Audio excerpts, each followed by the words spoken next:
አርእስተ ዜና አፍሪካውያን ያለ ቪዛ መንቀሳቀስና መስራት እንዲችሉ እየሰራ መሆኑን የአፍሪካ ብልጽግና ኔትወርክ አስታወቀ።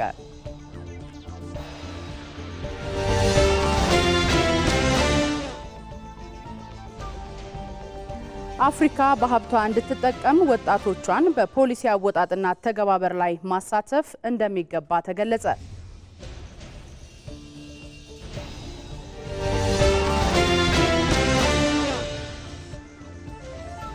የኢትዮጵያ ኦርቶዶክስ ተዋሕዶ ቤተክርስቲያን ፓትርያርክ ብፁዕ ወቅዱስ አቡነ ማትያስ ነገ ለሚጀምረው የ2018 ዓመተ ምህረት የአብይ ጾም የእንኳን አደረሳችሁ መልእክት አስተላለፉ።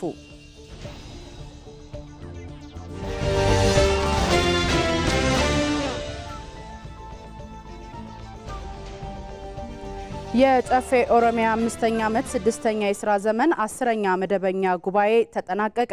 በተመሳሳይ የሲዳማና የቤንሻንጉል ጉሙዝ ክልል ምክር ቤቶች መደበኛ ጉባኤያቸውን እያካሄዱ ነው።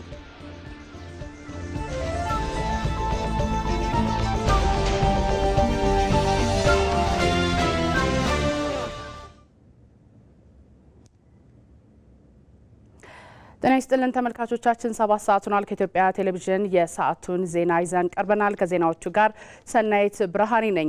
ከዚህ ከዋናው ስቱዲዮ በተጨማሪ ሌሎች ባልደረቦቼ ሀብታሙ ተክለስላሴ ከአፍሪካ ህብረት ጊዜያዊ ስቱዲዮ ዜናዎችን ያደርሰናል። እንዲሁም ባየሙላት እንዲሁም ደግሞ አቤል ሙልጌታ ዜናዎቹን የሚያደርሱን ይሆናል። አብራችሁን ቆዩ።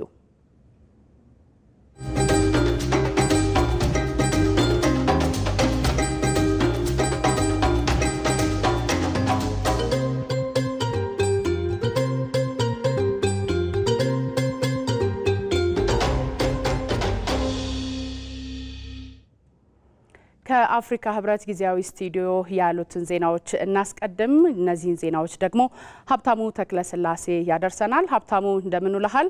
ዜናዎቹን ማቅረብ ትችላለህ። አመሰግናለሁ ሰናይት። ተመልካቾቻችን እንደምን ውላችኋል? ከኢትዮጵያ ቴሌቪዥን እዚህ አፍሪካ ህብረት ከሚገኘው ከጊዜያዊ ስቱዲዮ የተለያዩ የአፍሪካ ህብረትን የተመለከቱ ጉዳዮችን ወደ እናንተ አደርሳለሁ። ከዜናዎቹ ጋር ሀብታሙ ተክለስላሴ። ጠቅላይ ሚኒስትር አብይ አህመድ ከፕሬዝዳንት ሳልቫ ኪር ጋር ተወያዩ።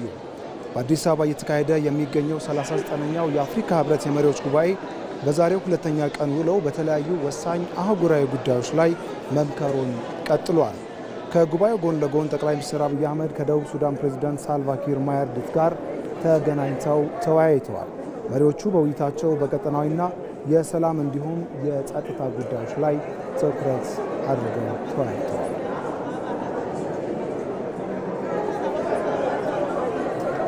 በተመሳሳይ በሁለተኛ ቀን የአፍሪካ ህብረት የመሪዎች ጉባኤ ጎን ለጎን ጠቅላይ ሚኒስትር አብይ አህመድ ከጋናው ፕሬዝዳንት ጆን ማሃማ ጋር የሁለትዮሽ ግንኙነትን ማጠናከር በሚያስችሉ ጉዳዮች ዙሪያ ውይይት አድርገዋል።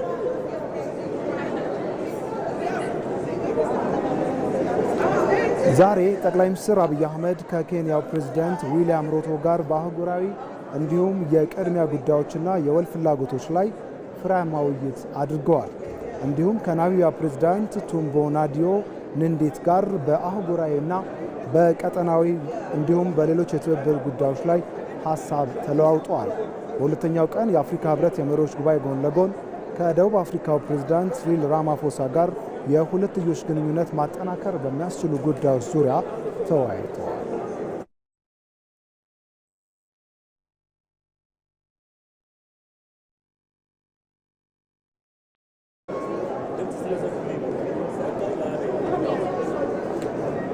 እንቀጥላለን። አፍሪካውያን ያለ ቪዛ መንቀሳቀስና መስራት እንዲችሉ እየሰራ መሆኑን የአፍሪካ ብልጽግና ኔትወርክ አስታውቋል። የአፍሪካ አጀንዳ 2063 እንዲሳካ የአፍሪካ ብልጽግና ኔትወርክ ሊቀመንበር እየሰራ መሆኑን ዲላሚኒ ዙማ በሰጡት መግለጫ አስታውቀዋል። በዚህ ጉዳይ ላይ ተጨማሪ መረጃዎችን ሊያደርሰን ሪፖርተራችን አቤል ሙሉጌታ በቀጥታ መስመራችን ላይ ይገኛል። አቤል እንደምን ቆይተሃል? በመግለጫው የተነሱ ዋና ዋና ጉዳዮች ምንድናቸው የሚለውን ለእኛም ለተመልካቾችም ብታደርስ። አመሰግናለሁ ሀብታሙ። እንግዲህ ቀደም ብለህ እንዳነሳኸው በተለይም አፍሪካን አንድ የማድረግ እና በአፍሪካ ውስጥ ደግሞ ሁሉም ሀገራት በጋራ መስራትና መለወጥ የሚችሉበትን እቅድ የያዘው የአጀንዳ 2063 አካል የሆነው ይህ የአፍሪካ ብልጽግና ኔትወርክ እንግዲህ በተለይ በአህጉሪቱ ውስጥ ዜጎች ያለምንም የቪዛ መጠየቅ ሁኔታ መንቀሳቀስ እንዲችሉና መስራት እንዲችሉ የማድረግ ትልቅ ራዕይን ይዞ የተነሳ ነውና በተለይም በዚህ ሂደት ውስጥ ደግሞ የአፍሪካን እድገት በማድረግም ትልቅ አስተዋጽኦ እንዳለው እንደዚሁ ተነስቷል። እንግዲህ ወደ ኋላ መለስ ስንል በ1884 የበርሊን ኮንፈረንስን ማስታወስ እንችላለን። በተለይ አፍሪካን ለመቀራመት በቀኝ ግዛት እንዲያመቻቸው አውሮፓውያኑ ያወጡት ድንበር ነው። እንግዲህ አሁን ላይ አፍሪካን በተለያየ ሁኔታ ውስጥ እንድትቀመጥ ያረጋትና ይህንን ሁኔታ በመሻር ደግሞ ከሀገራት ነፃ ከወጡም በኋላ ድንበሩ እንደዛው እንዲቀጥል ሆነ። ነገር ግን በኢኮኖሚ ደግሞ ጠንካራ መሆን እንዳይቻል የራሱን ተጽዕኖ የፈጠረ ነው። እንግዲህ ይህንንም ችግር በመፍታትና ዘላቂ የሆነ እድገትን በአህጉሪቱ ውስጥ ለማረጋገጥ በተለይም ዜጎች በነፃነት ተንቀሳቅሰው መስራት የሚችሉበትን ሁኔታ መፍጠር አንዱ ግብ አድርጎ እየሰራ ነው የሚገኘውና በተለይም የአፍሪካ ንግድ ቀጠናን ስናነሳ በርካታ ሀገራት በዚህ ውስጥ ተሳትፏቸውን በማድረግ የአህጉሪቱ ውስጥ ያለውን የትልቁን ዓለም ላይ የሚኖረውን ትልቅ ገበያ መፍጠር የሚያስችል አቅም እንዳለ ይታመናል።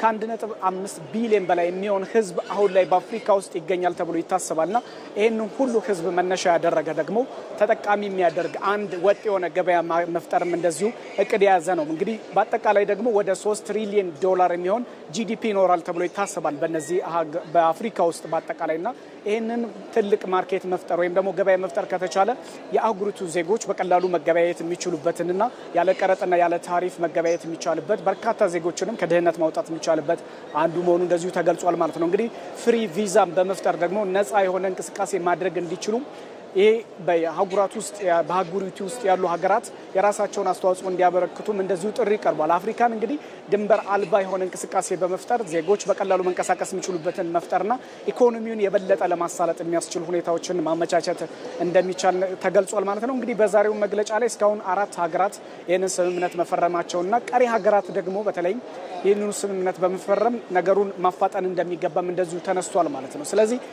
ይህ ማለት ምናልባትም አፍሪካን እንግዲህ ድንበር የለሽ ማድረግ ስንል ምናልባትም በደህንነቱ ላይ ችግር የሚፈጠር ሁኔታ ሳይሆን ጠንካራ ደህንነት ያለው ትስስሩ ግን የበለጠ አብሮ መስራትና አብሮ ማደግን ታሳቢ ያደረገ እንዲሆን የማድረግ እቅድ የያዘ ነውና ያለውን አፍሪካ ውስጥ ያለውን አቅም የበለጠ መጠቀም እንዲቻል እድል የሚፈጠር መሆኑ ተነስቷል።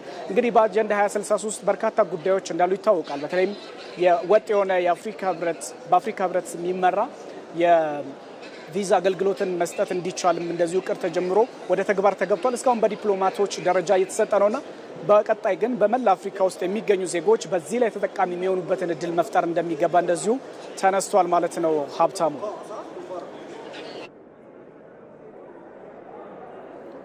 ሪፖርተራችን አቤል ሙጌታ ለመረጃዎች ከልብ እናመሰግናለን። መልካም ቀን።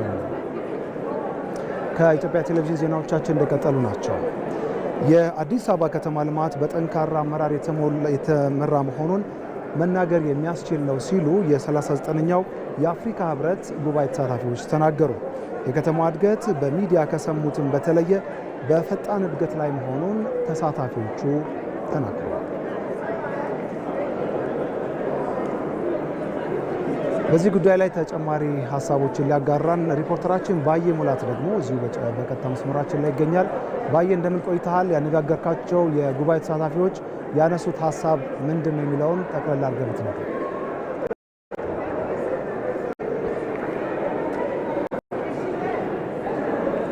አመሰግናለሁ ሀብታሙ። አዲስ አበባ ከባለፈው ጀምሮ ከበድ ያሉ ወይም ደግሞ ተለቅ ያሉ ሁነቶችን እያስተናገደች ነው የምትገኘው። ዋነኛው 39ኛው የአፍሪካ ህብረት የመሪዎች ጉባኤ ነው። ከዛ ቀደም ብሎ ደግሞ 48ኛው የአፍሪካ ህብረት የስራ አስፈጻሚ ኮሚቴ ምክር ቤት ስብሰባ ሲካሄድ ነበርና ለዚህ ስብሰባ ደግሞ ከተለያዩ የአፍሪካ ሀገራት እንዲሁም ደግሞ ከዓለም አቀፍ ተቋማት በርከት ያሉ እንግዶች ወደ አዲስ አበባ መግባታቸው ይታወቃል። ምናልባትም ቁጥራቸው 17,000ና ከዛ በላይ እንደሚሆን ነው መረጃዎች የሚያመለክቱትና እነዚህ እንግዶች በቆይታቸው ምን ይመስላል፣ አዲስ አበባ እንዴት አገኟት ስንል ጠይቀናቸው ነበረ።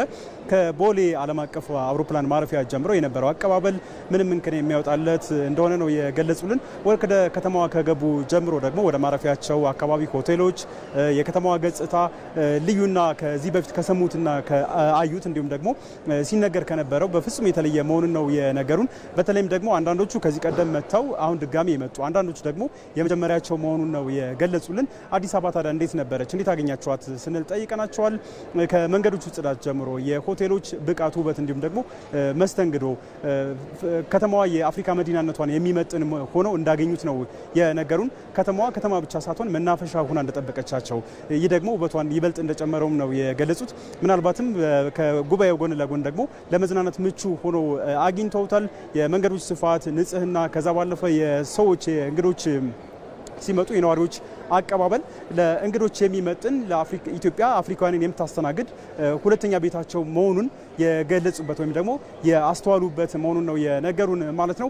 ታዲያ ይህ እንዴት መጣ? በተለይ ከዚህ በፊት አዲስ አበባን ስናያት በሚዲያ በቴሌቪዥን በጋዜጦች ስናያት እንደዚህ ያልነበረችም፣ በአጭር ጊዜ ተለውጣለች። ይህ እንዴት ሆነ የሚል ጥያቄ ራሳቸውን ጠይቀው የሰጡኝ መልስ ከዚህ ልማት ከዚህ ውበት ጀርባ ጠንካራ አመራር እንደነበረ፣ በጠንካራ አመራር ታግዛ እንደተለወጠች ነው የገለጹልን። ይህ ደግሞ ለአፍሪካ ለሌሎች ከተሞች ምሳሌ የሚሆን አዲስ አበባ ለሌሎች ከተሞች ተምሳሌት አብነት እንደምትሆን ነው አብረው ያነሱት ማለት ነው። ምናልባትም ሌሎች የአፍሪካ ከተሞችም ሌሎች ሀገራትም ይህንን አርአያ ቢከተሉ አፍሪካ በሌሎች በአውሮፓውያንና በሌላው ዓለም እንደሚገለጸው ሳይሆን ከሌሎቹ ጋር ተወዳዳሪ ከተማ ልትሆን እንደምትችል ነው የገለጹት። በሌላ ጊዜ ከዚህ የተሻለ ውበት ሊያዩ እንደሚችሉ አክለውልናል።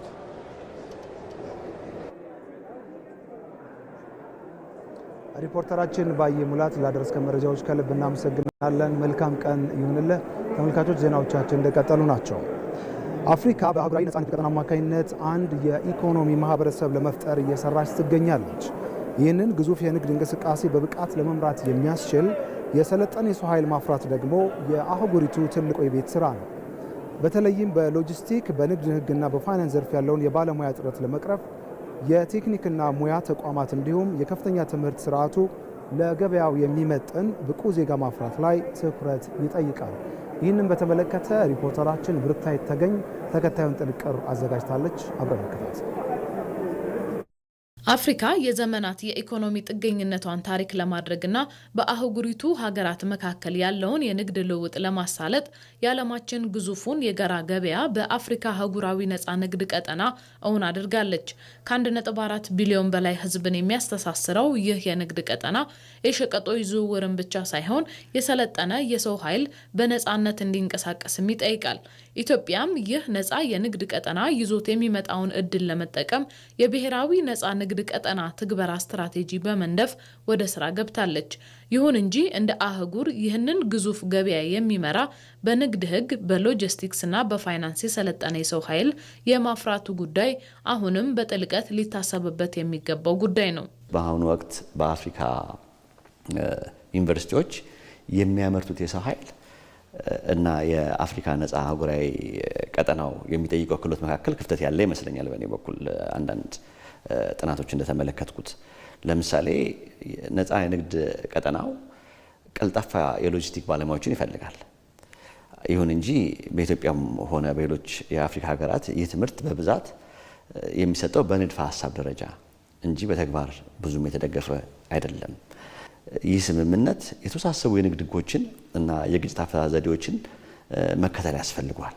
ምክንያቱም አሁን እያሰብን ያለነው 55 ሀገራቶችን ለማስተሳሰር የተሞከረ ስለሆነ በእነዚህ 55 ሀገራቶች መካከል ያለውን የንግድ ሁኔታዎችን በደንብ የተገነዘበና እነዛ ንግድ ሁኔታዎች የተማከለ ስራ መስራት የሚችል የህግ ባለሙያዎች ያስፈልጋሉ።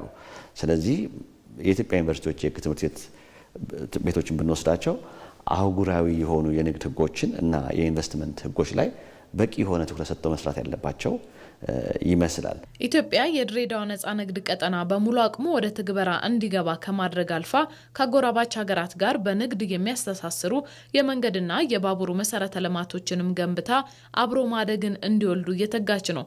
ይህ እውን የሚሆነው ግን ለተገባው የንግድ ስምምነት ውጤታማነት የክፍያ ስርዓቶችና የፋይናንስ ቴክኖሎጂዎች ሲዘምኑ ነው።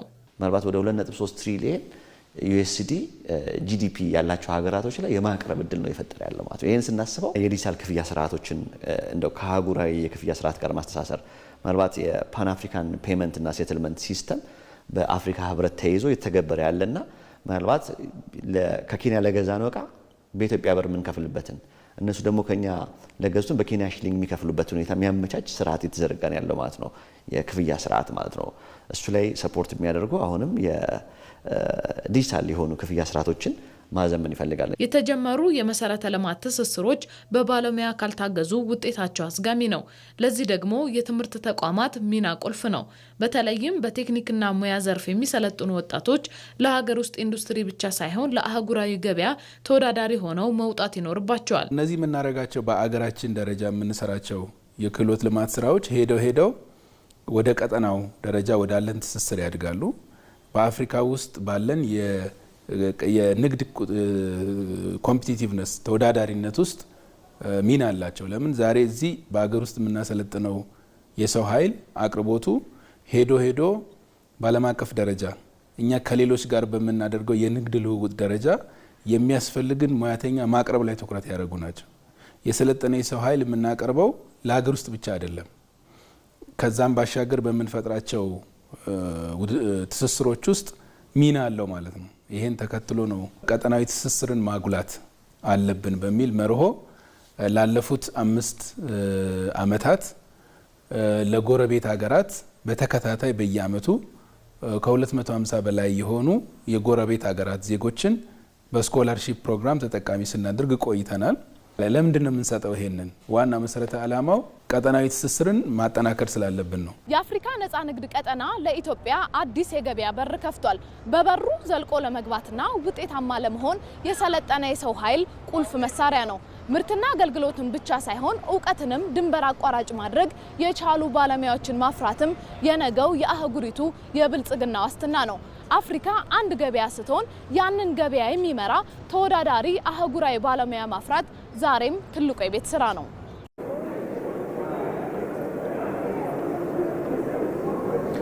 እዚህ አፍሪካ ህብረት ከሚገኘው የኢቢሲ ጊዜያዊ ስቱዲዮ ዜናዎቻችን እንደቀጠሉ ናቸው። የአፍሪካውያን መዲና የሆነችው አዲስ አበባ ሀገራዊና ዓለም አቀፋዊ ጉባኤዎችን ማስተናገድ በሚያስችላት ደረጃ መገንባቷን የ39ኛው የአፍሪካ ህብረት የመሪዎች ጉባኤ ተሳታፊዎች ተናገሩ። የጉባኤ ተሳታፊዎች ባለፉት ዓመታት በአዲስ አበባ የተገነቡ መሰረተ ልማቶች የሚደነቁ መሆናቸውን ገልጸዋል። ተሳታፊዎቹ በሁሉም አፍሪካ ሀገራት መካከል ያለውን ግንኙነት ማጠናከር እንደሚገባም ገልጸዋል። አስተያየታቸውን ተከታትለን እንመለስ። Preparing for the biggest airport in Africa, which is something that us as Africans we are all proud of. የኢትዮጵያ አየር መንገድ በአፍሪካ ግዙፉ አየር መንገድ ነው። ሁሉም አፍሪካዊ የሚኮራበትም ነው። በመሆኑም ሁልጊዜ ወደ አዲስ አበባ በመምጣት ከተማዋን መጎብኘት ደስ የሚያሰኝ ነገር ነው። በሚቀጥሉት ጥቂት ወራት ሌሎች አዳዲስ መነጋገሪያ የሆኑ መሰረተ ልማቶች እንደሚጨመሩ አምናለሁ። ይህ መሆኑ ደግሞ የከተማዋን ውበት ይበልጥ በማጎልበት የቱሪስት ፍሰቱን እንዲጨምር ያደርገዋል። አዲስ አበባ ስመጣ የመጀመሪያዬ ነው። ሰዎቹ በጣም ቆንጆና እንግዳ ተቀባይ ናቸው። እዚህ ስመጣ ያየሁት ነገር በጣም አስደሳች ነው። በተለይ በምሽት ያለው መብራት ልዩ ነው። ዱባይ ያለውን መሰለኝ። ቆይታዬን በጣም ነው የወደድኩት። ከኤርፖርት ጀምሮ እስከ ሆቴል፣ ከሆቴል ጀምሮ እስከ ስብሰባ ቦታው ያለው ነገር ለኔ ልዩ ነው።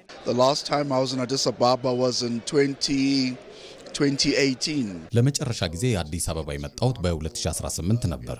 አሁን የታየው አስደማሚ ለውጥ አርአያ ብቻ ሳይሆን ለሌሎች የአፍሪካ ሀገራትም የሚያስፈልጋቸውን ለውጥ እንዲያመጡ ተነሳሽነትን የሚፈጥር ነው። ደረጃን ከማስጠበቅና የመሰረተ ልማትን ከማሳደግ ባሻገር አፍሪካውያን ያለንን ሀብት እንዴት አሟጠን መጠቀም እንዳለብንም የሚያሳይ ነው። Ethiopia is at the heart of the Horn of Africa and it's the diplomatic capital. ኢትዮጵያ በአፍሪካ ቀንድ ራስ ላይ የምትገኝ ሀገር ናት። በዛ ላይ የአፍሪካ ህብረት የዲፕሎማቶች መቀመጫም ናት። አዲስ አበባ ዓለም አቀፍ ደረጃ ወዳላቸው ሀገራት ከተሞች ማለትም ወደ አውሮፓ፣ መካከለኛው ምስራቅ ሀገራት እንዲሁም ቻይና እያደገች ያለችበት ሁኔታ ነው እየታየ ያለው። እነዚህ ሀገራትም ከኢትዮጵያ ጋር በትብብር ለመስራት እዚህ ይገኛሉ። I think that it needs a lot of political agenda. የአፍሪካን አንድነት የበለጠ ለማጠናከር የፖለቲካ ቁርጠኝነት ይፈልጋል። በሁሉም አፍሪካ ሀገራት መካከል ያለውን የእርስ በርስ ግንኙነት በማጠናከር እንደ ህብረቱ ስያሜ የአፍሪካ አንድነት መጠናከር አለበት። I think from a strategic point of departure Africa has defined its vision through Agenda 2063. አፍሪካ ህልሟን በአጀንዳ 2063 ቁልጭ አድርጋ አስቀምጣለች። ይህን ለማሳካት በአፍሪካ ሀገራት መካከል ትብብር ማድረግን ግን ይጠይቃል። አንድ በሚያደርጉን ጉዳዮች ላይ ማተኮርም አለብን። በቱሪዝምና ኢንቨስትመንት ጉዳዮች ላይ መስራትም ይገባናል። ከዚህ ከአፍሪካ ህብረት ከኢቢሲ ጊዜያዊ ስቱዲዮ ለሰዓቱ ያዝናቸው ዜናዎች እነኚሁ ናቸው። ተመልካቾቻችን ሀብታሙ ተክለስላሴ ዜናዎቹን ወደ እናንተ አድርሻለሁ። ወደ ዋናው ስቱዲዮ መልሳችኋለሁ። ሰናይት ወደ አንቺ። ሀብታሙ ተክለስላሴ ከአፍሪካ ጊዜያዊ ስቱዲዮ ለመረጃዎች አመሰግናለሁ። መልካም ቀን።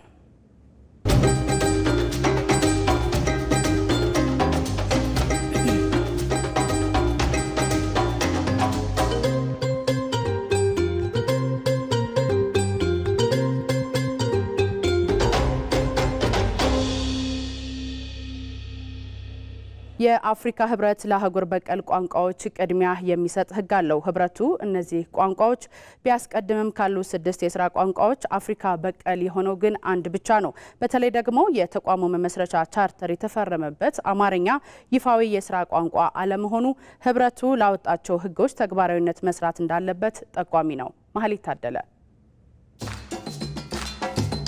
የአፍሪካ ህብረት ለስራ የሚገለገልባቸው ቋንቋዎች 6 ናቸው። እንግሊዝኛ፣ ፈረንሳይኛ፣ አረብኛ፣ ስፓኒሽ፣ ፖርቱጊዝ እና ኪስዋሂሊ።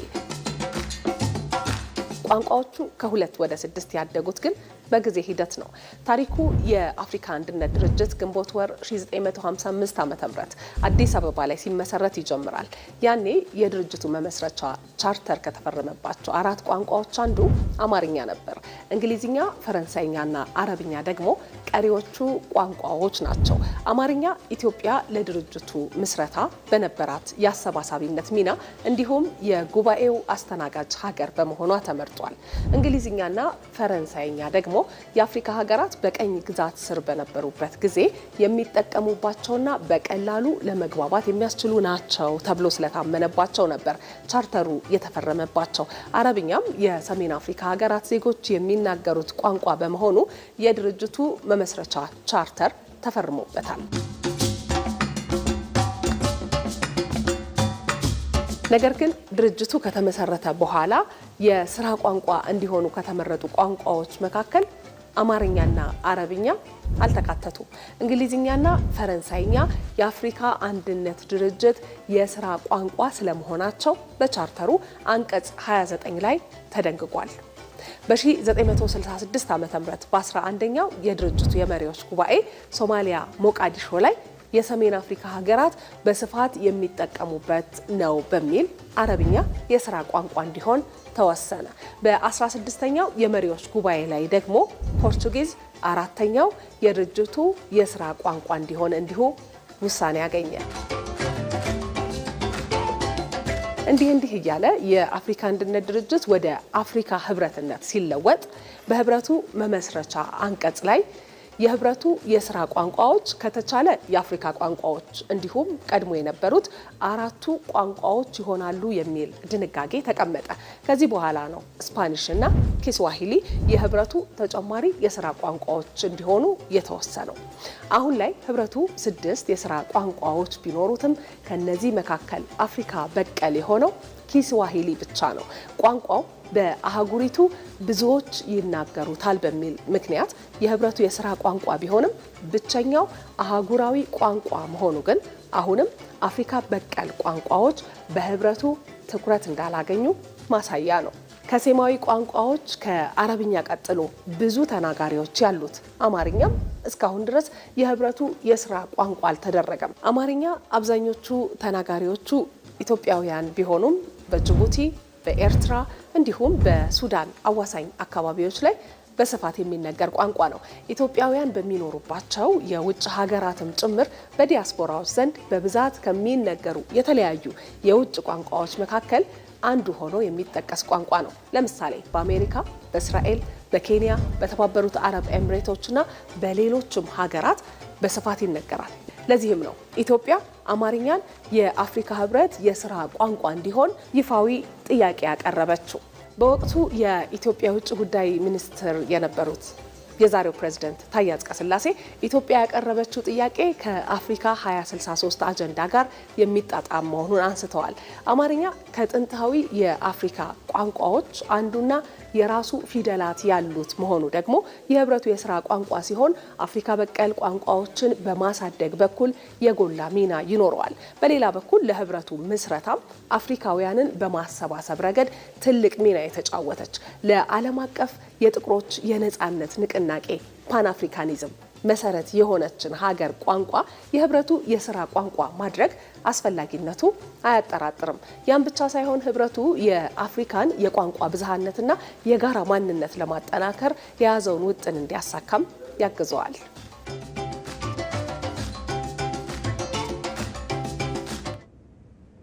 የዘንድሮው የአፍሪካ ህብረት ጉባኤ ትኩረት የሆነው ዘላቂ የውሃ አቅርቦትና የሀብት አጠቃቀም አጀንዳ የኢትዮጵያን የባህር በር ፍላጎት አግባብነት ይበልጥ ጎልቶ እንዲታይ አድርጎታል። የሀገሪቱ የባህር በር ጥያቄ ከግል ጥቅም ባለፈ ለአፍሪካ ቀንድ አዳዲስ የንግድ ኮሪዶሮችና የጋራ ብልጽግናን የሚፈጥር ነውም ተብሏል። ወይንሸት ደጀኔ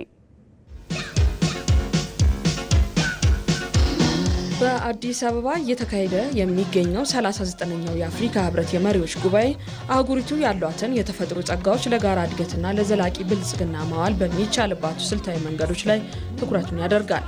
ኢትዮጵያ ያላትን ሰፊ የውሃ ሀብት በመጠቀም የምታመነጨውን የታዳሽ ኃይል ለጎረቤት ሀገራት በማቅረብ በተግባር የተፈተነ የጋራ ተጠቃሚነት ተምሳሌት ሀገር ናት። ይህ የኤሌክትሪክ ኃይል ትስስር የቀጠናውን ኢኮኖሚ ከማነቃቃት ባለፈ ለባህር በር ጥያቄዋ የምታቀርበው መሞገቻም በዚሁ የጋራ ተጠቃሚነት መሪ ላይ የተመሰረተ መሆኑን ማሳያ ተደርጎ ይወሰዳል። የዘንድሮ የአፍሪካ ህብረት አጀንዳ ዘላቂ የውሃ አቅርቦትና ደህንነቱ የተጠበቀ የንጽህና አጠባበቅ ስርዓቶችን ማረጋገጥን መርህ አድርጎ መካሄዱ የኢትዮጵያን የባህር በር ጥያቄ አግባብነትም ይበልጥ ጎልቶ እንዲታይ አድርጎታል። የባህር በር ማግኘት ለኢትዮጵያ የህልውና ጉዳይ ብቻ ሳይሆን ለቀጠናው ሀገራትም አዳዲስ የንግድ ኮሪደሮችንና የኢኮኖሚ ቀጠናዎችን ለመፍጠር ትልቅ እድል የሚፈጥር ነው። ስብሰባው ወይም የአንድነቱ ስብሰባ ተሳታፊዎች ማወቅ ያለባቸው ኢትዮጵያ የጀመረቻቸው ፕሮጀክቶች የኢትዮጵያ ብቻ ሳይሆኑ የአፍሪካውያን ናቸው። የአፍሪካውያን ናቸው ስንል ከብዙ አንግል ነው የምናየው። አንደኛ ለኩራታቸው መነሻ ነው። ሁለተኛ እነዚህ ሀገራት ኢትዮጵያን እንደ ናሙና እንደ ሞዴል በመጠቀም ሀገራቸው ላይ ያሉ ሀብቶችን ራሳቸው በራሳቸው ያለ ውጭ ጣልቃ ገብነት መተግበር እንደሚችሉ የሚያሳዩ ፕሮጀክቶች ናቸው። ከነዛ መካከል የአባይ ግድብን አይተናል። ትናንት ከትናንት ወደ ውሸት ፕሮፓጋንዳ በግብፃውያንና በተለያዩ የመንግስት ደጋፊዎች ማለት ነው ፕሮፓጋንዳ ሲነዛ ነበረ። ኢትዮጵያ ግን ያን ሁሉ ጆሮ ዳባ ልበስ ብላ በመስራቷ ዛሬ ይኸው አባይን ገድበን ለዓለም መነጋገሪያና የራሳችን ብቻ ሳይሆን የአፍሪካውያንና የንጹህ የዓለም ህዝቦች ኩራት ሆነናል። እንግዲህ የአባይ ጉዳይም የአፍሪካ ጉዳይ ነው። የቀይ ባህር ጉዳይም የአፍሪካ ጉዳይ ነው። ስለዚህ አሁን ከህብረቱ የሚጠበቀው በአባይ ጉዳይ እንግዲህ የሚነሱ ሀሳቦች አሉ።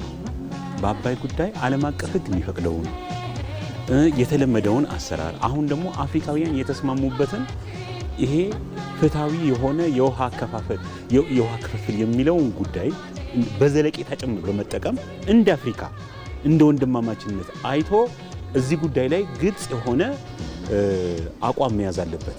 በተለይ አሁን ግብጽ የያዘችው አቋም ከአፍሪካ መርህም ከዓለም አቀፍ ህግም መርህ የወጣ ስለሆነ ምክንያቱም ጥያቄው በጣም የሞተ የቅኝ ግዛት ጥያቄ ነው። ሀገራት በጋራ በሚያለሟቸው ወደቦች አማካኝነት የአህጉሪቱን የተፈጥሮ ሀብት በጋራ ለዓለም ገበያ ማቅረብ የሚቻልበት እድል መኖሩም በጉባኤ መድረኮች ላይ ተነስቷል። ይህም ኢትዮጵያ የምታነሳው ጥያቄ ከግል ጥቅም ይልቅ ቀጠናዊ ትስስርን ወደ ላቀ ደረጃ የሚያሸጋግር መሆኑን ያሳያል። በመሆኑም የአፍሪካ ህብረት የኢትዮጵያን የባህር በር ጥያቄ እንደ አንድ የፍትሃዊ ሀብት አጠቃቀምና የፓን አፍሪካኒዝም ማሳያ አድርጎ ሊመለከተው እንደሚገባ ተጠቁሟል። ህብረቱ ይህ የባህር በር ፍላጎት በሰላማዊና በዲፕሎማሲያዊ መንገድ በስኬት እንዲጠናቀቅ አስፈላጊውን ድጋፍ ሊያጠናክር እንደሚገባም ተመላክቷል። ዛሬ ኢትዮጵያ አንገቷን አንቆ ቀይ ባህር የቀይ ባህር ማጣት የያዛት ችግር ለአፍሪካውያን ችግር መሆኑንና ይሄንን ባህር በር ማግኘቷ ደግሞ ለአፍሪካውያን ድል መሆኑን ማወቅ አለባቸውና ይሄንን አጀንዳ ማድረግ ብቻ አይደለም። እኔ በነገራችን ላይ አፍሪካውያን ወይም ዛሬ የህብረቱ ተሳታፊዎች ማድረግ አለባቸው ብዬ የማስበው እነዚህን የኢትዮጵያ አጀንዳዎች ከመደገፍን ባሻገር ፖሊሲ ሊነድፍላቸው ይገባል ብዬ አስባለሁ። የባህር በር የማግኘት ጉዳይ ደግሞ የሉዓላዊነት ጉዳይ ስለሆነ የህዝብ ጉዳይ ስለሆነ እኔ ይሄ ሳገኝ ሌላው መብቱ እንኳን ባይሆን ሰጥቶ በመቀበል መርህ በሰላማዊ መንገድ ነው ጊቭ ኤንድ ቴክ ነው መጠቀም ያለችው። ከዚህ አንጻር ኢትዮጵያ ማድረግ የምትችለው ብዙ በርካታ ፖሲቢሊቲዎችን በዓለምም በአፍሪካም የተሞከሩትን አቅርባለች አይደለ እንዴ? ይሄ ስዋምፕ ይባላል። መሬት ሰጥቶ የባህር በር ማግኘት ይቻላል። ፋይናንሻል ኢንስቲትዩሽን ውስጥ ገብቶ ሼር ማግኘት ይቻላል። የአየር መንገድ ላይ ገብቶ ሼር ማድረግ ይቻላል። በአጠቃላይ የአፍሪካ ህብረት ጉባኤ ኢትዮጵያ ለዘመናት ስታነሳ የቆየችው የባህር በር ባለቤትነት ጥያቄ የግል ፍላጎት ብቻ ሳይሆን ለአፍሪካ ቀንድ ብሎም ለመላ አህጉሪቱ የኢኮኖሚ ትስስር ወሳኝ መሆኑን የሚገነዘቡበት ነው። ኢትዮጵያ በውሃና በኤሌክትሪክ ኃይል ዘርፍ ያሳየችው የጋራ ተጠቃሚነት ተሞክሮ በባህር በር ረገድም ተግባራዊ ቢሆን ቀጠናውን የንግድና የኢንቨስትመንት ማዕከል እንዲሆን የሚያስችል ነው። ከኢትዮጵያ ቴሌቪዥን የቀን 7 ሰዓት ዜና እንደቀጠለ ነው። በአፍሪካ ህብረት ምስረታ ኢትዮጵያ የራሷ ብሔራዊ ክብር ከአህጉራዊ ወንድማማችነት ጋር አዋህዳ የቀረጸችው የዲፕሎማሲ ድል ነው። ከግማሽ ክፍለ ዘመን በላይ በዘለቀው የአፍሪካ ህብረት ጉዞ ኢትዮጵያ የሀገራዊ ጥቅሟን ምሰሶዎች በአህጉሪቱ ትስስር ውስጥ እንዲጸኑ ሰፊ ስራዎችን አከናውናለች። ሮዛ መኮንን። ኢትዮጵያ የሚለው ስም ከአድማስ ባሻገር የሚሰማ የነጻነት ነጋሪት ብቻ አይደለም። ኢትዮጵያ ለዓለም ጥቁር ህዝቦች የሉዓላዊነት ተምሳሌት፣ ለአፍሪካ ደግሞ የማይበገር የዲፕሎማሲ ምሽግ ናት። አፍሪካ በባዕዳን ቀንበር ስር ተንበርክካ ማንነቷን በተነጠቀችበት በዛ በጨለመ ዘመን የኢትዮጵያ ነጻነት ፋና ሆና መቆሟ ለራሷ ሉዓላዊነት ብቻ ሳይሆን ለአህጉሪቱ መነሳት እንደ ስትራቴጂካዊ የዲፕሎማሲ መሰረት ያገለገለ የብሔራዊ ጥቅማችን ቀዳሚ ስኬት ነው። የኢትዮጵያ ብሔራዊ ጥቅም ከአፍሪካ ሰላምና አንድነት ጋር በጥብቅ የተሳሰረ ነው። ሀገራችን ለአፍሪካ አንድነት ማገር ሆና ስትቆም አዲስ አበባን የአህጉሪቱ የፖለቲካ ማዕከል ስታደርግ ዓላማዋ ግልጽ ነበር። ኢትዮጵያ በአህጉራዊ መድረክ ያላትን ተሰሚነት በማጎልበት የዜጎቿን ደህንነትና የኢኮኖሚ ብልጽግናን ማረጋገጥ። ዛሬም የምናየው የአፍሪካ ህብረት ታሪክ ኢትዮጵያ የራሷን ብሔራዊ ክብር ከአህጉራዊ ወንድማማችነት ጋር አዋህዳ የቀረጸችው የዲፕሎማሲ ድል ነው። ከግማሽ ክፍለ ዘመን በላይ በዘለቀው የአፍሪካ ህብረት ጉዞ ኢትዮጵያ የሀገራዊ ጥቅሟን ምሰሶዎች በአህጉሪቱ ትስስር ውስጥ እንዴት አጸናች? የአፍሪካ ድምፅ በዓለም መድረክ እንዲሰማ ያደረገችው ተከታታይ ተጋድሎስ ለሀገራችን ምን ትርጉም አለው? ቆይታችን ይህን ይመልሰዋል።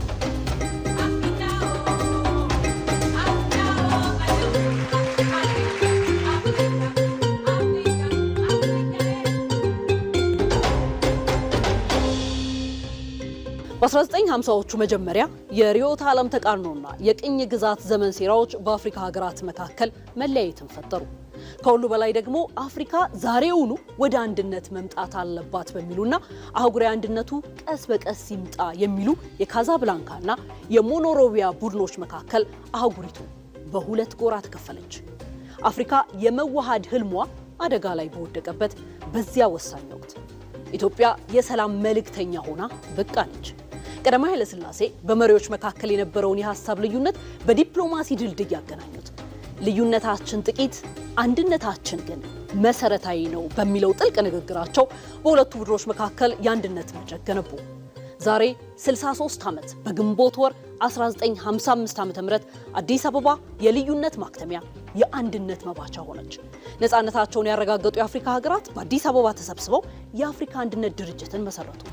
የአፍሪካ አንድነት ድርጅት ወደ አፍሪካ ህብረት የተሸጋገረበት የ1994 ዓ.ም የታሪክ ምዕራፍ አህጉሪቱ ከቅኝ ግዛት ነፃ የመውጣት ተጋድሎዋን አጠናቃ ወደ ኢኮኖሚያዊና ወደ ዲፕሎማሲያዊ ውህደት እንዲሁም ፖለቲካዊ ትስስር የተሸጋገረችበት ወቅት ነበር። በዚህ ሂደት ውስጥ ኢትዮጵያ የሽግግሩ ዋና መሐንዲስ በመሆን ህብረቱ ጠንካራ መዋቅርና ራዕይ እንዲኖረው ከማድረግ ባለፈ ታሪካዊ የነፃነት ተምሳሌትነቷን ወደ ተግባራዊ የዲፕሎማሲ መሪነት ቀይረዋለች። ኢትዮጵያ ቤቷን ለአፍሪካውያን ክፍት በማድረግ አዲስ አበባን ከኒውዮርክ እስከ ብራሰልስ ቀጥላ የዓለማችን ግዙፍ የዲፕሎማሲ ማዕከል እንድትሆንም አድርጋለች። ዛሬ አዲስ አበባ ከ134 በላይ የውጭ ሀገራት ኤምባሲዎችና ከ60 በላይ ዓለም አቀፍ ድርጅቶች መቀመጫ በመሆን በአህጉሪቱ ሰላም፣ ጸጥታና ልማት ላይ ወሳኝ ውሳኔዎች የሚመነጩባት የፖለቲካ ማዕከል ሆናለች። አፍሪካን በህብረት የምትሰበስበው ኢትዮጵያ ለአህጉሪቱ ካበረከተቻቸው እሴቶች መካከል ለአፍሪካ ችግሮች አፍሪካዊ መፍትሄ የሚለው እሳቤ ቀዳሚ ነው። ይህ መፈክር ብቻ አይደለም፣ የአህጉራዊ ክብርና የሉዓላዊነት መገለጫም ሆኗል። ኢትዮጵያ አፍሪካ የራሷን ዕጣ ፈንታ በራሷ መወሰን አለባት ብላም በጽኑ ታምናለች። By championing African solution to African challenges, we can secure lasting peace and stability. የህዳሴ ግድብ ድርድር ከዋሽንግተን ወደ አፍሪካ ህብረት እንዲመለስ ማድረጓ የዚህ ሂሳብ ትልቅ ማሳያ ነው። የውሳኔ የኢትዮጵያን ብሔራዊ ጥቅም ከማስጠበቅ ባለፈ ህብረቱ የሀገሪቱን ትልልቅ ጉዳዮች የመፍታት አቅም እንዳለው ለዓለም ያሳየበት የታሪክ ክስተት ነበር። በሀገር ውስጥም የሰሜኑ ጦርነት በዚሁ አፍሪካ ሂሳብ በመቋጨት ለዓለም በተግባር አሳይታለች። ኢትዮጵያ በአፍሪካ ሰማይ ስር ሰላም እንዳይደፈርስ የሰላም ዘንብ በመሆንም ታሪክ የመዘገበው ተልዕኮ አላት። በሺዎች የሚቆጠሩ ሰራዊቶቿን አሰማርታ ከሩዋንዳ እስከ ብሩንዲ፣ ከሶማሊያ በረሃዎች እስከ ደቡብ ሱዳን፣ ከዳርፉር እስከ አብዬ ምድር የኢትዮጵያ ልጆች ለሰላም ደክመዋል። ትስስሩ በመሬትና በሰላም ብቻ አልተገደበም። የአፍሪካ ሰማይ አንድ ይሁን በሚለው መርህም የኢትዮጵያ አየር መንገድ አፍሪካውያን እርስ በርስ እያገናኘ ይገኛል። ከናይሮቢ እስከ አክራ፣ ከሞቃዲሾ እስከ አቢጃን፣ ከካይሮ እስከ ኬፕ ታውን ከ60 በላይ የአፍሪካ ከተሞችን በማስተሳሰር የሀገሪቱን ሰማይ አቀራርቧል። ይህ ትስስር በባቡር መስመሮችና በኤሌክትሪክ ኃይል ሽያጭ ጭምር ተጠናክሯል። ኢትዮጵያ የሀገራዊ ኢኮኖሚያዊ ትስስር ተግባራዊ ሞዴል እንድትሆንም አስችሏታል። ዛሬ አዲስ አበባ የሀገሪቱ ኩራትና የዘመናዊነት መገለጫ ለመሆን በለውጥ ጉዞ ላይ ትገኛለች። ዘመናዊ አገልግሎት የሚሰጥባት፣ አስተማማኝ የደህንነት ያላት፣ ዓለም አቀፍ ደረጃዎቹን የጠበቁ የመሰብሰቢያ ማዕከላት የሞሉባት መዲናም ሆናለች። አዲስ አበባ ማዘመን ኢትዮጵያን ብቻ ሳይሆን የአፍሪካን ክብር የመገንባት ስራ ነው። ኢትዮጵያና አፍሪካ ህብረት የማይነጣጠሉ በታሪክ የተሳሰሩና በጣፈንታ የተጋመዱ ናቸው። ትላንት ለነጻነት አብረው ቆመዋል። ዛሬ ለሰላምና ልማት አብረው ይፋለማሉ። ወደ ነገው ብልጽግና ደግሞ አብረው ይጓዛሉ። የኢትዮጵያ አበርክቶ በመዝገብ ላይ የሚሰፍር ትዝታ ብቻ ሳይሆን ለትውልድ የሚተርፍ ህያው ቅርስ ሆኖ ዛሬም ቀጥሏል። አፍሪካ በሀብቷ የምትጠቀምበት ልጆቿ በንጽህና ጉድለት የማይታመሙበትና ውሃ ለኢንዱስትሪና ለግብርና ብልጽግና መሰረት የሚሆንበት አህጉር እንድትሆን በ2063 ግብ ተቀምጧል። ይህ እንዲሆን ደግሞ ወጣቶችን በፖሊሲ አወጣጥና አተገባበር ላይ ማሳተፍ ተገቢ ነው ሲሉ የአፍሪካ ወጣቶች ተናግረዋል። ፍሬህይወት ረታ ንጹህ ውሃ ማግኘትና ደህንነቱ የተጠበቀ መጸዳጃ የሰብአዊ ክብር መገለጫ እንጂ የጥቂቶች እድል መሆን ባይኖርበትም አፍሪካ ዛሬም ድረስ በእነዚህ ጦትና ጥረት የጤናና የህይወት ዋጋ እየከፈለች ነው። ከ400 ሚሊዮን በላይ አፍሪካውያን ናቸው መሰረታዊ የመጠጥ ውሃ እጦት ያለባቸው። ከ700 ሚሊዮን በላይ የሚሆኑት ደግሞ ደህንነቱ የተጠበቀ የንጽህና አጠባበቅ እድል አላገኙም ይላል የአፍሪካ ህብረት የአብያተ ክርስቲያናት ጽሕፈት ቤት መረጃ። ይህም የአህጉሪቱ ሴቶች በትምህርትና በአመራር ነት ላይ ሊኖራቸው የሚገባውን ተሳትፎ የሚቀንስ ሆኗል። በአፍሪካ ያሉ ሴቶች በየዓመቱ ብዙ ጊዜያቸውን የሚያጠፉት ውሃ በመቅዳት ነው። ይህ ደግሞ በትምህርት ቤት ወይም በአመራርነት ላይ ሊያሳልፉ የሚገባቸውን ጊዜ የሚሻማ ነው። በእኛ ህብረተሰብ ውስጥ ለቤት አገልግሎት የሚውል ውሃን ካለበት መቅዳት የሴቶችና ህጻናት ሚና እንደሆነ ነው የሚታሰበው። ይህ ደግሞ የጾታ ጥቃትን ጨምሮ ለሌሎች ችግሮች ሴቶችን እያጋለጠ ይገኛል። በአፍሪካ የተሞከሩ የፈጠራ ስራዎች ቢኖሩም ሙከራዎችን ወደ መሬት ለማውረድ የፋይናንስና የአካታችነት ችግር መኖሩን የአፍሪካ ወጣቶች ይናገራሉ። በሙከራ ደረጃ ያሉ የፈጠራ ውጤቶች አፍሪካ አሏት። ነገር ግን ትልቁ ችግር ፈጠራውን ማሳደግና ለብዙሃኑ ማቅረቡ ነው። በአፍሪካ ስለ ችግር ፈቺ ፈጠራዎች ስናወራ ፋይናንስ፣ አሳታፊነትና ተነሳሽነት የአህጉሪቱ ጉልህ ተግዳሮቶች ናቸው። አፍሪካ በሀብቷ የምትጠቀምበት ልጆቿ በንጽህና ጉድለት የማይታመሙበትና ውሃ ለኢንዱስትሪና ለግብርና ብልጽግና መሰረት የሚሆንባት አህጉር እንድትሆን የ2063 ግብ አስቀምጣለች። ይህ ራዕይ የአፍሪካን ክብር በዓለም መድረክ ላይ ከፍ በማድረግ የውሃና የንጽህና ዋስትናን ያረጋግጣል። ይህን ግዙፍ ራዕይ ከወረቀት ወደ መሬት ለማውረድ ከፖሊሲም ባሻገር የወጣቱ ተሳትፎ ሊኖረው ይገባል ይላሉ ወጣቶቹ። የሀብት መኖር ብቻውን ምንም ማለት አይደለም። ትልቁ ቁም ነገር ያለንን ሀብት እንዴት መጠቀም እንዳለብን ማወቅ ነው። ወጣቱ የማህበረሰቡን ችግር መፍታት የሚችል የፈጠራ ውጤት ማምጣት አለበት። ባለሀብቱ ደግሞ በገንዘብ ፈጠራውን መደገፍ ይገባዋል። መንግስት በፖሊሲ ሲያግዝ ችግራችንን ታሪክ ማድረግ እንችላለን። ይህ ለነገ ብለን የምናሳድረው ነገር ሳይሆን ዛሬ ላይ ልንወያይበት የሚገባ አንገብጋቢ ጉዳይ ነው። የተፈጥሮ ሀብታችንን በፈጠራ ስራዎች ደግፈን የአህጉራችንን ችግር በወጣቶች አቅም ልንፈታው ይገባል። Our inclusion in the water policy tables የእኛ ወጣቶች ተሳትፎ በውሃ ፖሊሲና አተገባበር ላይ ወሳኝ በመሆኑ ወደ ውይይት ጠረጴዛው ሊያቀርቡን ይገባል። አፍሪካ በ2030 የውሃ ደህንነቷን ለማረጋገጥ $50 ቢሊዮን ገደማ ያስፈልጋታል። አሁን ግን የምታገኘው ከ10 እስከ $19 ቢሊዮን ብቻ ነው። ይሄ ደግሞ አፍሪካውያንን ለማህበራዊና ኢኮኖሚያዊ ችግር ዳርጓል። በባህላዊ የአስተራረስ ዘዴ የሚታወቀው የአፍሪካ ግብርና በተደጋጋሚ ለአየር ንብረት ለውጥ ተጽዕኖ ተጋላጭ ነው። ታዲያ ዘርፉን ለማዘመን የሚሰሩ የፈጠራ ስራዎችን ማሳደግና የአየር ንብረት ለውጥን የሚቋቋም ቴክኖሎጂን በስርዓተ ትምህርት ማካተት ይገባል። አባዲዮናይ ተጨማሪ አለው።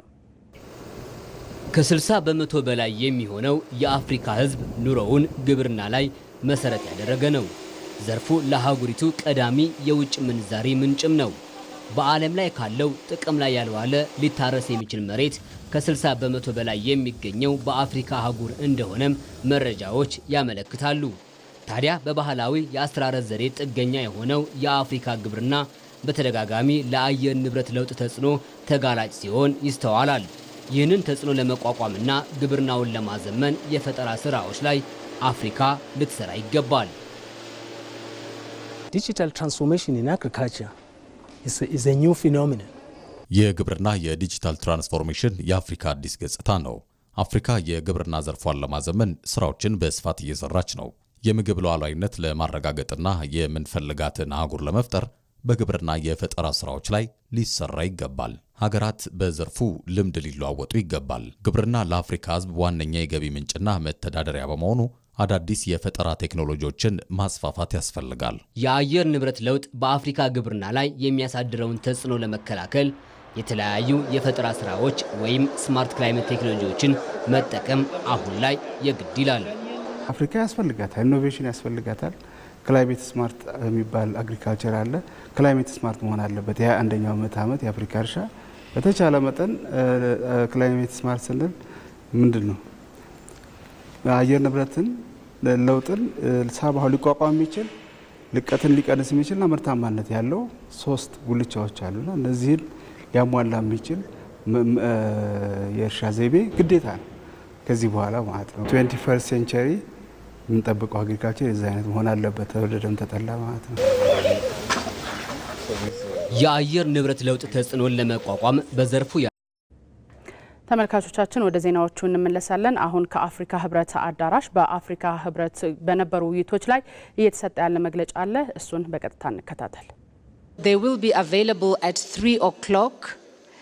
So please let us continue with our briefing at 3 o'clock because our principals have been called for an urgent meeting. We will reconvene at 3 o'clock. And if you need any further information on the press conferences for today, please make use of the notice boards in our media center. So our media center will continue to communicate on the press briefings for today. But for this one of our 2 principals, please let us meet at 3 o'clock. Thank you so much.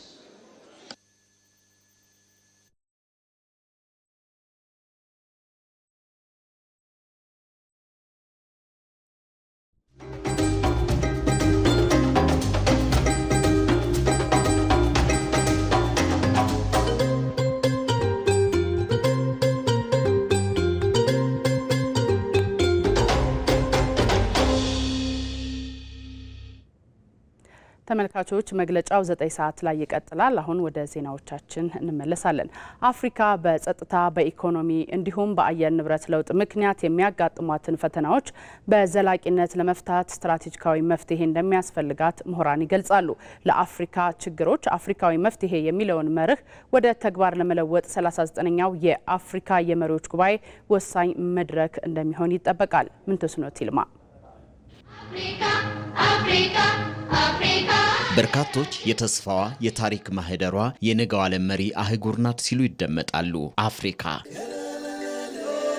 Ethiopia is the mother of African independence. ይህች የሰው ዘር መገኛ የዓለም የባህል ሙዚየም የሆነች ምድር ከረጅሙ የአባይ ወንዝ እስከ ግዙፉ ሰሃራ በረሃ ከለምለሙ የኮንጎ ደን እስከ አስደናቂው ስምጥ ሸለቆ በተፈጥሮ የበለጸገች ናት። ተፈጥሮ ያደላትን ገጸ በረከት በብዝሃነቷ ውስጥ አስጠብቃ በጽናት ወደፊት መጓዝ ከቻለች የጥቁር ሕዝቦች ኩራት የመጪው ዓለም ብርሃን መሆን የሚያስችል እድል በመዳፏ ላይ ነው ሲሉ በርካቶች ይመሰክራሉ። ቻይና ራሷ የህዝብ ብዛቷ እየቀነሰባት ነው ያለው 1.4 ቢሊዮን ብትገባ ማለት ነው። አውሮፓ፣ ሰሜን አሜሪካ እንደዚሁ ችግር አለባቸውና ወጣት ኃይል ያላት አፍሪካ ናት። ወደ 70% ወጣት ኃይል ያለን።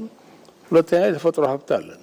ብዙዎቹ እነዚህ አሁን ሬር እርት ሚነራልስ የሚባሉ ለኤሌክትሪክ መኪና የሚያስፈልጉ ለኮምፒውተሮች የሚያስፈልጉ አፍሪካ ውስጥ የሚገኙ ናቸው። ከ200 በላይ ቋንቋዎች የሚነገርባት የባህል ሙዚየም ባልታረሰው 60% በሚልቀው መሬቷ ዓለምን የመመገብ አቅም ያላት አፍሪካ የድህነት ጨርቋን መቅደድ ብልጽግናዋን ማረጋገጥ ስለምን ተሳናት ለሚለው ዘመናትን ለተሻገረ ጥያቄ መልስ የምታገኝበት ወሳኝ የለውጥ ምዕራፍ ላይ ትገኛለች። ከጸጥታ መታወክ እስከ ኢኮኖሚ ቀውስ፣ ከአየር ንብረት መዛባት እስከ ማህበራዊ አለመረጋጋት አፍሪካን እየፈተኑ ያሉ ተግዳሮቶች ናቸው። በአህጉሪቱ ሰላምና ጸጥታ አሁንም ዋነኛ ስጋት ነው። በተለይ በሳህል ቀጠና በምስራቅ አፍሪካና በዲሞክራቲክ ሪፐብሊክ ኮንጎ የሚታዩ ግጭቶች ለአህጉሪቱ እድገት ማነቆ ናቸው። እንደ አልሸባብና ቦኮ ሃራም ያሉ ቡድኖች የንጹሃንን ሕይወት እየቀጠፉ መቀጠላቸው አህጉሪቱ ያልተሻገረችው ሌላው ፈተና ነው። በምዕራብ አፍሪካ የታዩ ተከታታይ የስልጣን መናጠቆች ደግሞ የዲሞክራሲ ሂደቷን ወደ ኋላ የሚጎትት እንቅፋት በመሆን በሚሊዮን የሚቆጠሩ አፍሪካውያንን ከቤት ንብረታቸው አፈናቅሎ ከቀይ መንደራቸው በግድ አስኮብልሎ እንዲሰደዱ ምክንያት ሆኗል። አሁን ትልቁ ችግር የሆነው የመልካም አስተዳደር ችግር ነው። ከሱ ጋር ተያይዞ እንግዲህ የሙስና ችግር አለ። ከሱ ጋር ተያይዞ የህገወጥ ገንዘብ ዝውውር አለ። አሁን በቅርቡ የወጣው የግሎባል ፋይናንሻል ኢንቴግሪቲ ሪፖርት በየአመቱ እስከ $100 ቢሊዮን ድረስ አፍሪካ ታጣለች ነው በዚህ በህገወጥ ገንዘብ ዝውውር። ወደ 39 ሀገሮች የፖለቲካ ቀውስ ውስጥ ነው ያሉት። ያ ሰላም እስከሌለ ድረስ ማምረት አይቻልም። የውጭ ቀጥተኛ ኢንቨስትመንት ማምጣት አይቻልም። ምንም እንኳን አፍሪካ እንደ ኢትዮጵያ ያሉ ፈጣን የኢኮኖሚ እድገት እያስመዘገቡ ያሉ ሀገራት ቢኖሯትም መዋቅራዊ ችግሮቿ ግን አሁንም ተብትበው እንደያዟት ነው። ብዙ የአፍሪካ ሀገራት ከገቢያቸው ውስጥ ከፍተኛውን ድርሻ ለውጭ ዕዳ ክፍያ እያዋሉ በመሆኑ ለማህበራዊ አገልግሎት የሚያውሉት በጀት ዝቅተኛ ነው። ዓለም አቀፍ ግጭቶች ደግሞ ያስከተሉት የምግብና የነዳጅ ዋጋ መናር ዝቅተኛ ገቢ ያላቸውን ዜጎቿን በእንቅርት ላይ ጆሮ ደግፍ እንዲሆን አድርጎታል። አፍሪካ ለዓለም ሙቀት መጨመር የምታበረክተው አስተዋጽኦ ከ4% በታች ቢሆንም የችግሩ ገፈት ቀማሽ ከመሆን ግን አልዳነችም። እንደ ሊቢያና ማላዊ ባሉ ሀገራት የታዩ ድንገተኛ የጎርፍ አደጋዎች ያስከተሉት የሰው ሕይወት መጥፋትና የመሰረተ ልማት ውድመት ችግሩ በአህጉሪቱ ላይ ስር ስለመስደዱ ማሳያ ነው። ድርቅ ደጋግሞ እየጎበኛት በሚሊዮኖች የሚቆጠሩ ዜጎቿን ረሃብ ብርቱ ጅራፉን አሳርፎ የጠወለጉ ፊቶችና የገረጡ የሰው ገጾች ዛሬም መታወቂያዋ እስኪመስል ድረስ ክፉ ታሪኳ ሆኖ ቀጥሏል። ፈተናዎቿ ውስብስብ ቢሆኑም አፍሪካ ግን እጅ አልሰጠችም። ነፃ የንግድ ቀጠና መጀመር፣ የታዳሽ ኃይል ኢንቨስትመንቶች መስፋፋትና የወጣቶች ፈጠራ ከሩቅ የሚታዩ የተስፋ ጭላንጭሎቿ ናቸው። በአየር ንብረት ለውጥና ክላይሜት ቼንጅ እንደ አጀንዳ በትልቅ ደረጃ ይዘዋለች ኢትዮጵያ። በፊትም ቢሆን ኢትዮጵያ በመሪነት የነበረች ናት። ኢትዮጵያ እስካሁን ድረስ ምሰራቸው ያለችው ነገሮች ህጎችን፣ ደንቦችን በማውጣት ዛፎችን በመትከል የወንዝ ሸንተረሮችን በማስተካከል እነዚህን ሁሉ ትልቅ ስራ እየተሰራ ነው ያለው። የነገው አፍሪካ የዛሬ ውሳኔያችን ውጤት ነች የሚሉ ድምጾች መሰማት ጀምረዋል። ከውጭ ብድር ይልቅ ታክስን በብቃት መሰብሰብና ህገወጥ የገንዘብ ዝውውርን በማስቆም አፍሪካውያን እርስ በርሳቸው እንዲገበያዩ በማድረግ በውጭ ገበያ ላይ ያለውን ጥገኝነት በመቀነስ ወጣቱን በዲጂታል ኢኮኖሚ በማብቃት የቴክኖሎጂ ጥገኝነትን መስበር የወደፊት መንገዷ መሆኑን እያመላከተች ትገኛለች። ለአፍሪካ ችግሮች አፍሪካዊ መፍትሄ የሚለውን መርህ ወደ ተግባር ለመለወጥ 39ኛው የአፍሪካ መሪዎች ጉባኤ ወሳኝ መድረክ ነው። መሪዎች ለጋራ አቋም በአንድነት እንዲቆሙና የአህጉሪቱን አጀንዳ 2063 ለማሳካት ቃል የሚገቡበትም ነው። በዘንድሮው ስብሰባ ላይ አሁን ዓለም ቀውስ የገባችበት ዘመን ስለሆነ የማልቲላተራሊዝም የሚባል ዓለም በህግ የሚገዛበት የነበረ ስርዓት እየፈረሰ ስለሆነ በእነዚህ ምክንያቶች አሁን አፍሪካ አዲስ አጀንዳ አለ። ዘንድሮ አጀንዳ የውሃ አጀንዳ ነው። ከዛ ሌላ ደግሞ ከውሃ ጋር የተያያዙ የሰው ልጆች ጤንነት አጀንዳ ነው። ጦርነት ባለበት ልማት የለም በሚል መርህ ጉባኤው ግጭቶችን በውይይት ለመፍታት የሚጫወተው ሚና በአህጉሩ ዘላቂ ሰላምን ለማረጋገጥ መሰረት የሚጥል ነው። የመሪዎቿም ጉባኤ በአህጉራዊ አንድነት ላይ ትኩረት ማድረጉ አዲስ ተስፋን ፈንጥቋል። አፍሪካ የራሷን እድል በራሷ የምትወስንበት፣ በልጆቿ ትጋት ያለ መጽዋት የምትቆምበት ጊዜ አሁን ስለመሆኑ በልጆቿ ጥረትና በመሪዎቿ ጥበብ ትንሣኤዋ እንደሚረጋገጥ አመላካች ነው።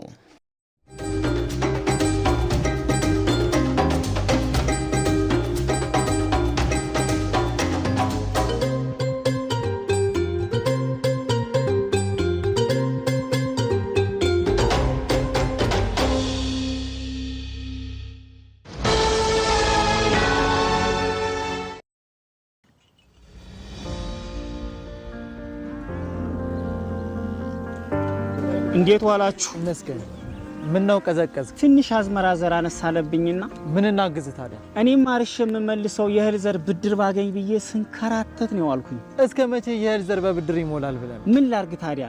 ምን መላ ይገኛል?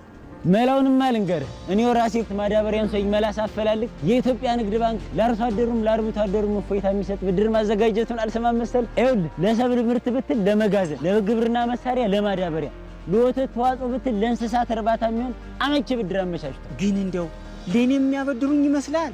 አዎ ስልህ ለብቻም ሆነ ከሌሎች አርሶ አደሮች ጋር ቢሆን አንድ ላይ ሆናችሁ መበደር ትችላላችሁ። ታዲያ ምን ማድረግ ነው የሚጠበቅብኝ? እዚህ አቅራቢያ የሚገኝ የኢትዮጵያ ንግድ ባንክ ቅርንጫፍ ጎራ ብለህ ባለሙያ አማክረህ ከ25% ጀምሮ ቆጥበህ የአሻን የግብርና ብድር መበደርና ልማትን ማቀላጠፍ ነው። ሀገር የሚመግበው ባለሙያ ለዓመታት ሲያገለግል የቆየው የኢትዮጵያ ንግድ ባንክ የግብርና ስራ እንዲቀላጠፍ አስፈላጊ የሆነ ብድር አመቻችቷል። ከ5% ጀምሮ ቆጥበው የግብርና ስራውን ያቀላጥፉ። የኢትዮጵያ ንግድ ባንክ ሁሌም የሚተማመኑበት ባንክ።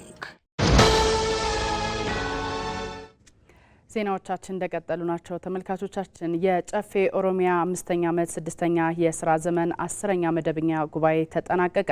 ለ2 ቀናት ሲካሄድ የቆየው ጉባኤው የ6 ወር የክልሉ የስራ አፈጻጸም አካላት ሪፖርት በክልሉ ርዕሰ መስተዳድር ሽመልስ አብዲሳ ቀርቦ በጨፌ አባላት አስተያየት ከተሰጠበት በኋላ በሙሉ ድምጽ ጸድቋል። ምክር ቤቱ የነጻ አገልግሎት ድጋፍ የሚያስፈልጋቸውን ዜጎች ለመወሰን የቀረበውን ረቂቅ አዋጅን ተወያይቶ አጽድቋል። ምክር ቤቱ ወይዘሮ ሮዛ ባቢያን የክልሉ ወጣቶችና ስፖርት ቢሮ ኃላፊ አድርጎ የሾመ ሲሆን የ88 ዳኞችን ሹመትም አጽድቋል። በመጨረሻም አቶ ገመቹ ደበላ ከምዕራብ ወለጋ ተጠርጥረው የጨፌ አባል የነበሩ ሲሆን በከፍተኛ ወንጀል በመጠርጠራቸውና በማስረጃ በመረጋገጡ ያለመከሰስ መብታቸው ተነስቷል። ዘገባው የባልደረባችን ሳዳት መሐመድ ሳኒ ነው። የሲዳማ ክልል ምክር ቤት 6ኛ ዙር 5ኛ የስራ ዘመን 10ኛ መደበኛ ጉባኤ 2ኛ ቀን እየተካሄደ ይገኛል። ምክር ቤቱ በ2 ቀን ውሎ በክልሉ መንግስት የ2018 በጀት ዓመት የ6 ወራት የስራ አፈጻጸም ላይ ተወያይቷል። ሪፖርቱን ተከትሎም ከምክር ቤት አባላት ለተነሱ ጥያቄዎች የክልሉ ርዕሰ መስተዳድር ደስታ ሌዳሞ ምላሽና ማብራሪያን ሰጥተዋል። በግማሽ ዓመቱ የተቀመጡ የልማት እቅዶችን በተሟላ መንገድ ለመፈጸም ከፍተኛ ርብርብ መደረጉን ርዕሰ መስተዳድሩ ተናግረዋል። ከተያዙ አጠቃላይ እቅዶች አንጻር የተሻለ አፈጻጸም መመዝገቡን የገለጹት ርዕሰ መስተዳድር ደስታ በቀጣይ ግማሽ ዓመት ጉድለቶችን በማረም ጥንካሬዎችን ለማስቀጠል ይሰራል ብለዋል። ሪፖርተራችን ሚካኤል ገዙ እንደዘገበው ምክር ቤቱ በዛሬው የመጨረሻ ቀን ውሎ የክልሉ መንግስት የቀጣይ ወራት ስራ ማስፈጸሚያ ተጨማሪ በጀትና የተለያዩ ሹመቶችን ያጸድቃል ተብሎም ይጠበቃል። በተመሳሳይ የቤንሻንጉል ጉሙዝ ክልል ምክር ቤት 6ኛ የስራ ዘመን 2ኛ ዓመት 4ኛ መደበኛ ጉባኤውን በአሶሳ ከተማ እያካሄደ ይገኛል። በጉባኤው መክፈቻ ላይ የክልሉ ምክር ቤት አፈ ጉባኤ ወይዘሮ አስካል አልባሮ እንደገለጹት በበጀት ዓመቱ ግማሽ ዓመት መንግስት የድጋፍና ክትትል ስራዎችን ሲያከናውን መቆየቱን ገልጸዋል። ርዕሰ መስተዳድር አሻድሊ ሀሰን ለምክር ቤቱ አባላት የክልሉ የ2018 ዓ.ም የመጀመሪያ 6 ወራት የዕቅድ አፈጻጸም ሪፖርትን አቅርበዋል። ክልሉ ሰላምን በዘላቂነት ለማጽናት በተከናወኑ ተግባራት የሰላም ጥሪ የተቀበሉ ታጣቂ ኃይሎች በክልሉ ልማት ውስጥ በመሳተፍ ተጨማሪ አቅም መፍጠራቸውን አቶ አሻድሊ ጠቁመዋል። በማዕድን ዘርፉ ክልሉ ባለፉት 6 ወራት 4158 ኪሎ ግራም ወርቅ ለብሔራዊ ባንክ ገቢ ማድረጉንም ርዕሰ መስተዳድሩ ባቀረቡት ሪፖርት ገልጸዋል። ምክር ቤቱ በሚያካሂደው የ2 ቀናት ጉባኤ የክልሉን የ2018 ዓ.ም የመጀመሪያ 6 ወር ሪፖርት፣ የክልሉን ጠቅላይ ፍርድ ቤት ቤት አፈጻጸም ሪፖርት፣ የዋና ኦዲተር መስሪያ ቤት ሪፖርትና የተለያዩ አዋጆችን ያጸድቃል ተብሎም ይጠበቃል። ዘገባው የሪፖርተራችን ነስረዲን አህሚድ ነው። በመጨረሻም የኢትዮጵያ ኦርቶዶክስ ተዋሕዶ ቤተክርስቲያን ፓትርያርክ ብፁዕ ወቅዱስ አቡነ ማትያስ ቀዳማዊ ርዕሰ ሊቃነ ጳጳስ ዘኢትዮጵያ ሊቃነ ጳጳስ ዘአክሱም ወጨጌ ዘመንበር ተክለ ሃይማኖት ነገ ለሚጀመረው የ2018 ዓ.ም የአብይ ጾም የእንኳን አደረሳችሁ መልእክትን አስተላልፈዋል። ቅዱስነታቸው በሰጡት አባታዊ መመሪያ ምእመኑ ጾሙን የተቸገሩትን በመርዳትና ሰላምን በማስፈን እንዲጾሙ አሳስበዋል። የቅዱስ ፓትርያርኩን መልእክት የቅዱስ ሲኖዶስ ዋና ጸሐፊ ብፁዕ አቡነ ዲያቅሮስ በንባብ አሰምተዋል። በስመ አብ ወወልድ ወመንፈስ ቅዱስ አሐዱ አምላክ አሜን። መልእክተ ቅዱስ ፓትርያርክ በሀገር ውስጥና በልዩ ልዩ ክፍለ ዓለማት የምትገኙ ሕዝበ ክርስቲያን በሙሉ በመዋዕለ ጾሙ ሰይጣንንና መስሐቲ ተግባሩን ድል በማድረግ ድል እንድንነሳ ያደረገን ጌታችን አምላካችንና መድኃኒታችን ኢየሱስ ክርስቶስ እንኳን ለ2018 ዓመተ ምህረት ጾመ አርብዓ በሰላም አደረሰን አደረሳችሁ። የጾም ዋና ዓላማ ስጋዊ ፍላጎትን መግራት በምትኩ ደግሞ መንፈሳዊ ፍላጎትን ማጎልበት እንደሆነ ተነግሮናል። በመሆኑም ይህንን መርህ ጠብቀን መጾም ግዴታችን ይሆናል። ከዚህ አንጻር የጾም ዓላማውና ግቡ ጽኑ ሃይማኖትን፣ እውነተኛ ፍቅርን፣ ዘላቂ ሰላምን፣ ልባዊ አንድነትን፣ የማይናወጽ ፍትህንና እኩልነትን፣ ወሰን የሌለው ርህራሄን በውስጣችን ብሎም በዓለማችን ማስረጽ እንደሆነ በውል ተገንዝበን ጾሙን መጾም ይገባል። ልንለብሳቸው የሚገቡ እነዚህ የመንፈስ ፍሬዎች የእግዚአብሔር ጋሻዎች ናቸውና ይህንን ካደረግን እንደ ጌታችን የሰይጣንን ሽንገላ በጣጥሰን በመጣል በአስተማማኝ ሁኔታ ድል ማድረግ እንችላለን። የተጠራነውም ለዚሁ ነው። ምእመናን የተራቡትን በማጉረስ የታረዙትን በማልበስ የተጠሙትን በማጠጣትና የተጣሉትን በማስታረቅ ጾሙን በክርስቲያናዊ ስነ ምግባር እንዲያሳልፉ መልእክታቸውን አስተላልፈዋል። ሕዝባችንና የሀገራችን የራስ ምታት ሆኖ የሚገኘውን ያለመግባባት ዝንባሌ ለመቅረፍ ከልብ በመጸለይ እንደዚሁም የተራቡትን በማጉረስ የታረዙትን በማልበስ የተጠሙትን በማጠጣት የተጣሉትን በማስታረቅ ፍትህ ለተነፈጉትም እውነተኛ ፍትህን በመስጠት መዋዕለ ጾም እንድንጾመው በእግዚአብሔር ስም አባታዊ መልእክታችንን እናስተላልፋለን። እግዚአብሔር ኢትዮጵያና ሕዝቦቿን ይባርክ። ወስብሐት ለእግዚአብሔር አሜን።